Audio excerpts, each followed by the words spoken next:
Kabatoina nagusenit, ამდენი უბანია დათვლილი, რა მონაცემებს ფლობთ ამ დროისთვის ზუგდიდის 67 საარჩევნო ოლქში და რომელ უბანზე არის, ამდენით გავცალდა ინფორმაცია, რომ 6 უბანი არის გაბათილებული, რომელი უბნებია ეს?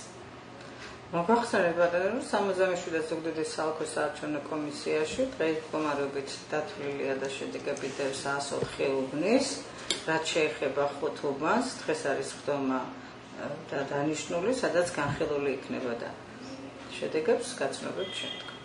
ამ დროისთვის რა მონაცემებს ფლობთ, რომელ მათგანს ამდენი აქვს ხმა?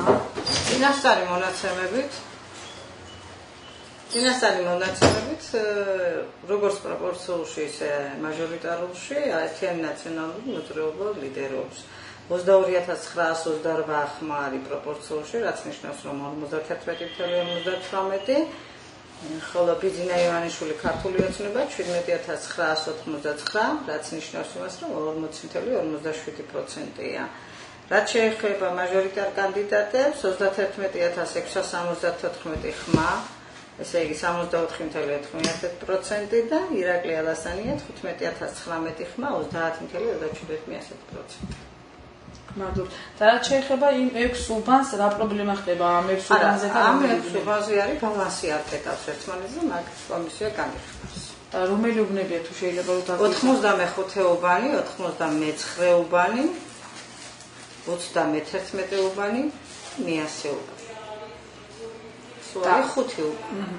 და ამ უბნების დათვლას საოლქო პრეროგატივაა, საოლქო დაითვლის ამ უბნების ხმებს? კომისია გადაწყვეტს.